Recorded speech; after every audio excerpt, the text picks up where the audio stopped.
Finalmente, boa noite a todos. Estamos aqui reunidos e finalizando a nossa última defesa do projeto e socialização referente ao assunto sobre banco de dados relacionais. Então, eu estou aqui com o Ben, e ele vai apresentar o nome do projeto e a equipe também. Oi, Ben, boa noite, tudo bom? Boa noite. Aqui estou bem, né, senhor? E a minha equipe são os seguintes alunos. É o Jason Ferreira Rodrigues, a Gerazai Fulgarim, infelizmente ela não está aqui hoje na apresentação, o Jairo Moura dos Santos, eu, Benhur Magno, e a Sara Rebeca também hoje está aqui. E, bom, vamos começar. Né? Pode passar, Jason.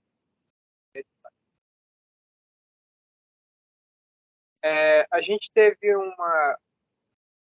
na verdade eu tive pequena dificuldade de continuar com o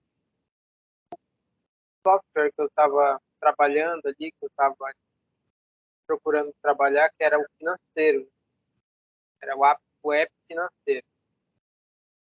Eu simplesmente travei, eu não consegui mais levar ele para frente, eu não vi muito sentido ainda em estar produzindo ele. Muito por conta da minha situação atual, né? Eu não estou podendo trabalhar em alguma coisa que não tem um retorno. Essa faculdade, para mim, ela está sendo uma coisa que eu estou fazendo atrás de um retorno financeiro também. Então, eu não posso estar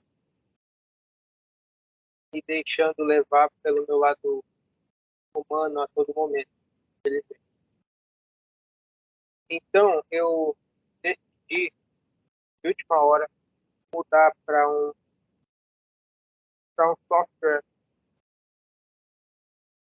de logística, né? Passar logo para a parte de logística do projeto SPMF, que eu estava desenvolvendo. Esse sistema SPMF, como vocês podem ver aí, já foi apresentado no semestre passado. Ele se trata de um sistema composto por vários programas, vários outros softwares. E entre eles está o software logístico, né? O software logístico e o software de controle de estoque integrado. Inclusive, essa imagem aí foi apresentada, que está aparecendo agora no slide, foi apresentada no semestre passado, como parte da apresentação da SPMF em geral. Decidi logo pular para esses dois, está desenvolvendo logo ele. E pode passar para o próximo. Uma hora, né? Ficando um pouco sobre ele, eu acho que quem ficou com essa parte foi o Jason, né, Jason? Na verdade, fui eu. A Sara. Isso. Pode falar um pouco. Bom, não basta comprar um software e investir em sua criação sem preparar o terreno e adequar o processo ao uso da nova ferramenta. A proposta do SGLC é não apenas a implementação de um software, mas também a adequação da estrutura a uma forma multipolarizada de gerenciamento, processo e atendimento ao público em geral. Ou seja, não basta você apenas comprar ou mandar fazer um software para o seu negócio. Geralmente você também precisa adequar seus empregados, precisa treinar, precisa desenvolver toda uma estrutura até psicológica por trás de quem ali vai lidar com aquele sistema. Porque uma hora pode falhar, uma hora pode dar errado as coisas, e você tem que estar preparado, inclusive, para lidar com essas falhas. Certo?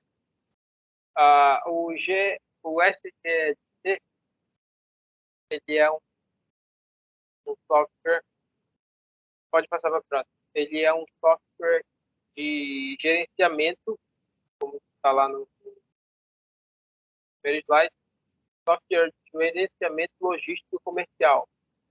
Ele é mais voltado para empresas que estão no ramo de delivery, principalmente restaurante. Restaurante ali que está fazendo delivery, está fazendo delivery, podem estar utilizando esse software, podem estar se beneficiando desse programa. É uma coisa que eu diria que é um trabalho social voltado para o empreendedor, certo? Não é um trabalho social voltado para as pessoas, para o público maior, assim, para o proletariado. É mais para quem está empreendendo, realmente. Porque quem está empreendendo acaba gerando emprego, acaba criando vagas de emprego, acaba fazendo trabalho social, dando emprego para quem precisa. Então, esse sistema, esse software tem para isso.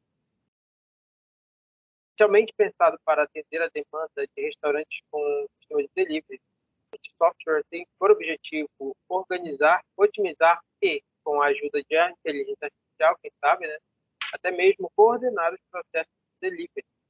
O público-alvo são, pelo menos até o momento, restaurantes de médio e grande porte com alta demanda. Pelo menos até o momento, porque existe também restaurantes com menor. Jason pode estar falando um pouquinho sobre essa parte. Essa parte é um pouco legal, curiosa.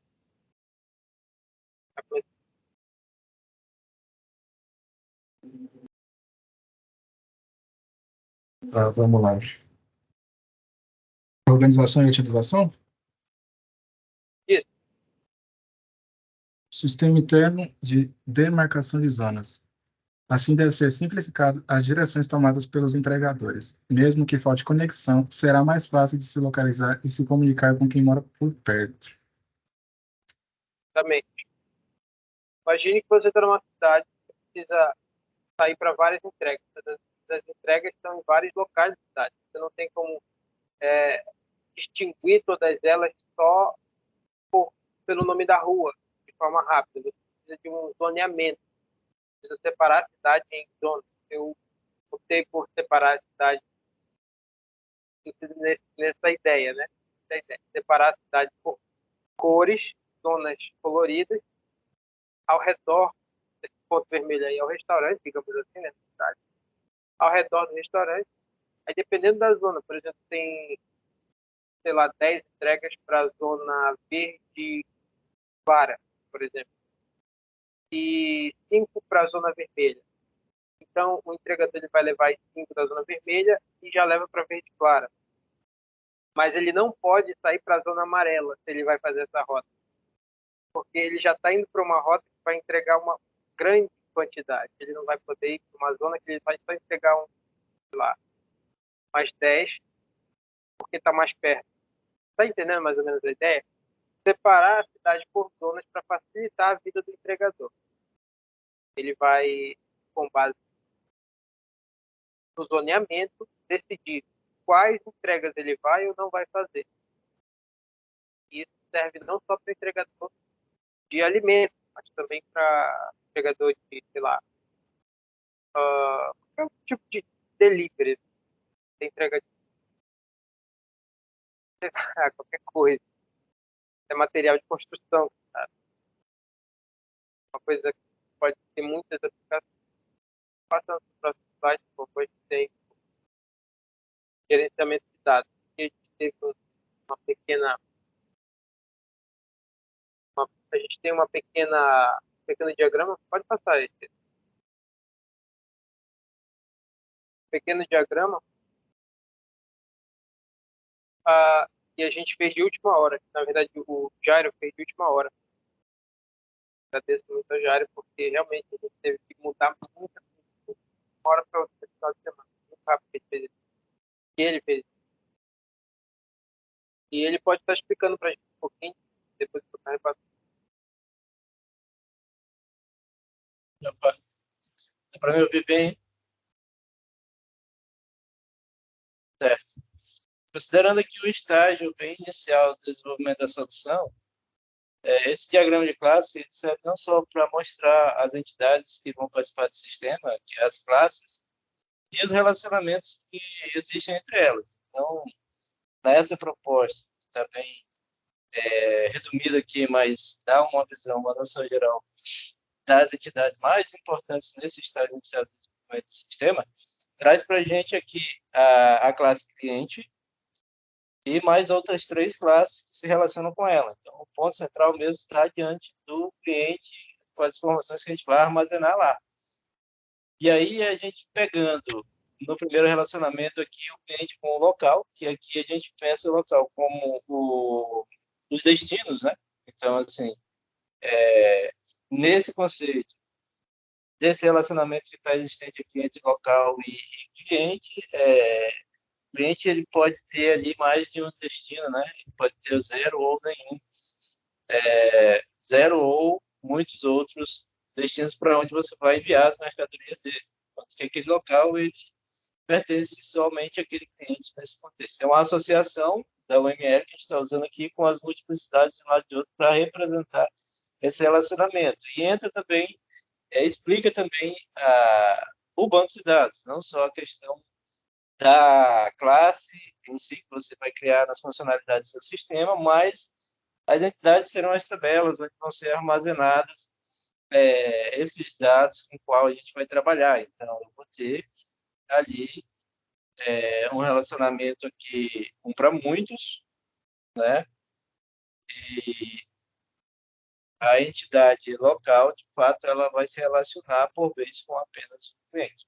Enquanto acontece o inverso ali, porque o cliente ele não depende de ter um local cadastrado para que você cadastre ele. E aí, em relação às outras 2 entidades, as 2 têm o mesmo tipo de relacionamento com a classe cliente. E esse relacionamento é uma associação do tipo composição. A composição, ela, do ponto de vista da linguagem da UML, ela significa que eu tenho uma classe que ela é o todo, e aqui, no caso, o todo é o cliente, e eu tenho uma classe que ela é a parte. A parte, ela não existe no contexto do diagrama de classes sem que ela esteja relacionada ao todo. E aí eu estou querendo dizer aqui mesmo que essas entidades, do ponto de vista da modelagem conceitual de banco de dados, elas seriam entidades fracas. Elas não existiriam sem que houvesse um cliente cadastrado. Então, tanto o contato do cliente como a chave Pix são entidades dessa natureza. Na UML, a gente representa com esse diamante preenchido e a multiplicidade, no caso a cardinalidade, ela sempre é 1 e fica do lado do todo.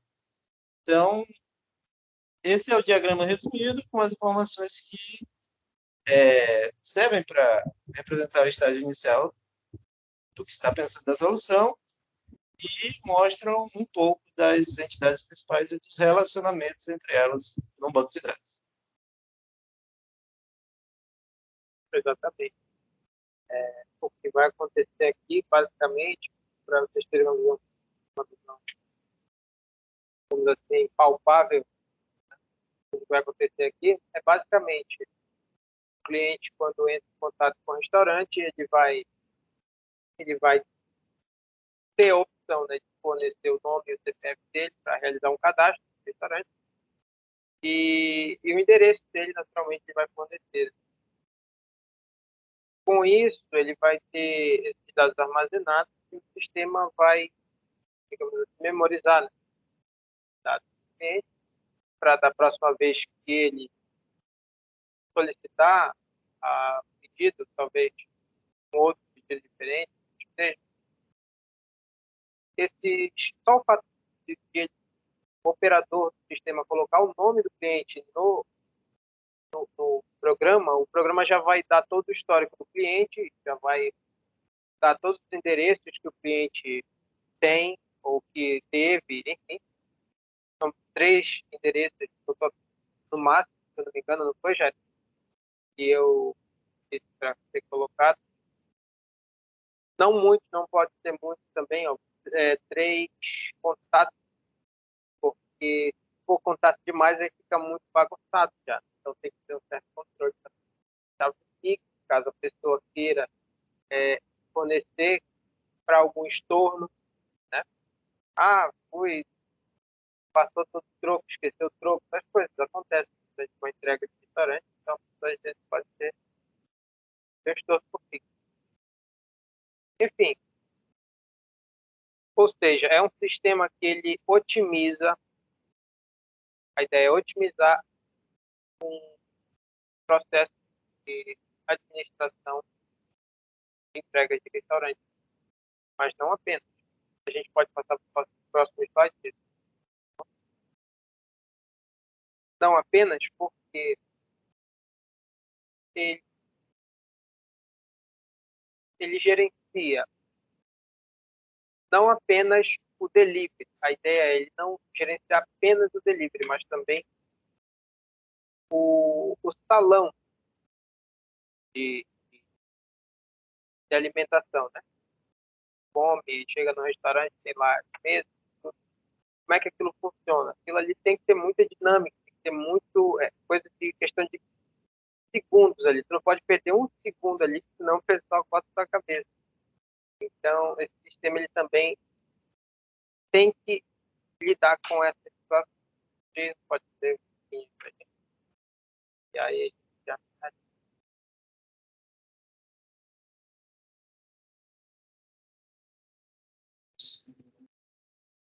Posso?